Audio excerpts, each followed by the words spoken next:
Hello friends, स्वागत है आपका आपके अपने लीगल चैनल सोच पर प्रहार में। मैं हूं एडवोकेट सनी शर्मा और दोस्तों यहां पर एक ऐसी समस्या पे बात करने वाला हूं जिससे आदमी पीड़ित होता है, स्पेशली जब पति और पत्नी दोनों का शहर अलग होता है।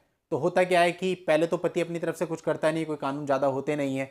ज़्यादातर यही होता है कि सेक्शन 9 का मुकदमा उन्होंने अपनी तरफ से डाला होता है या फिर डाइवोर्स का मुकदमा डाला होता है, और पत्नी ने अपने प्लेस पे 125 DV 498 है और कई बार और भी ज़्यादा मुकदमे किए होते हैं। तो पति को अपने पत्नी के प्लेस पर ट्रैवल करना पड़ता है, लेकिन पत्नी को आपके प्लेस पे ट्रैवल नहीं करना पड़ता। सेक्शन 9 आप डालते हो तो उसमें आपने देखा होगा जनरली वो अपीयर ही नहीं होती हैं।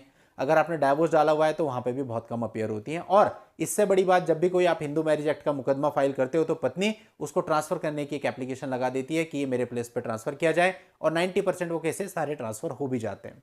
अब ऐसे में आपको अपने मुकदमे के लिए भी उसके प्लेस पे जाना पड़ता है। तो दोस्तों आज का जो मैं निर्णय आपको बताने वाला हूं ये एक लेटेस्ट जजमेंट है, अभी 23 मार्च 2022 को आया है। और यहां पर पत्नी ने इसी प्रकार की एक ट्रांसफर एप्लीकेशन लगाई थी कि मेरा मुकदमा मेरे प्लेस पर ट्रांसफर कर दिया जाए, क्योंकि मुझे आने जाने में दिक्कत होती है, डिस्टेंस बहुत ज्यादा है और फाइनेंशियल स्ट्रेस भी होता है। तो कोर्ट ने उसकी एप्लीकेशन को पूरी तरह से खारिज कर दिया और मुकदमा वहीं चलाने के लिए बोला जहां पर मुकदमा चल रहा था, यानी पति के प्लेस पर। तो दोस्तों ये वीडियो आपके लिए बहुत ही इंपॉर्टेंट है, क्योंकि आपके अधिकतर मामलों में मैक्सिमम लोगों के साथ आपका एक आध केस तो आपके प्लेस पर होता ही है। तो अगर वो उसको ट्रांसफर करने की कोशिश करती है तो किन ग्राउंड्स पर उसकी वो ट्रांसफर एप्लीकेशन खारिज हो सकती है, वो आपको इस वीडियो से सीखने को मिलेगा। तो दोस्तों आखिरी तक वीडियो में बने रहिएगा, चैनल को फटाफट सब्सक्राइब करके नोटिफिकेशन बेल पर क्लिक कर दें। चलिए दोस्तों अब मैं बताता हूं इस मामले के फैक्ट्स क्या थे।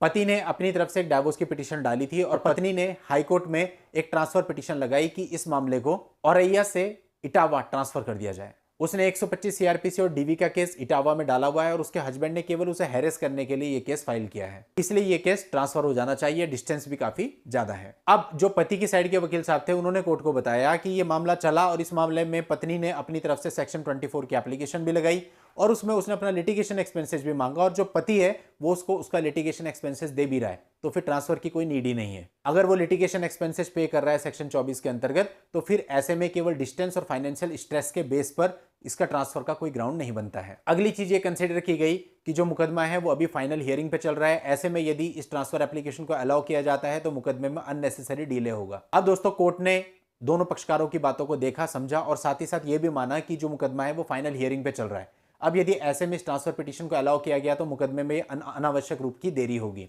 और यह मानते हुए पत्नी की जो ट्रांसफर पिटीशन थी उसको खारिज कर दिया गया और यह कहा कि पति के प्लेस पे जहां उसने डाइवोर्स फाइल किया है वहीं पर यह सारी प्रोसीडिंग्स चलेंगी। दोस्तों इस प्रकार के निर्णय कम होते हैं, रेयर होते हैं, इसलिए यह निर्णय आपके लिए बहुत इंपॉर्टेंट होगा। आपको इस जजमेंट की कॉपी का लिंक इस वीडियो के नीचे डिस्क्रिप्शन में मिल जाएगा, वहां पर जाकर के आप इस जजमेंट कॉपी को डाउनलोड करके अपने पास रख सकते हैं। और आपका अगर ऐसा मामला है सेम जहां पर पत्नी ने मेंटेनेंस के लिए या लिटिगेशन एक्सपेंसेस के लिए एप्लीकेशन लगाई थी और आप उसमें उसे कुछ पे कर रहे हैं, उसके बाद भी वो ट्रांसफर करने के लिए कहती है, तो ऐसे मामले में आप इस जजमेंट की हेल्प ले सकते हैं। चलिए दोस्तों आज की इस वीडियो में इतना ही। नेक्स्ट वीडियो में नई लीगल जानकारी के साथ मैं आपसे फिर मिलता हूं, तब तक के लिए goodbye and thank you for watching.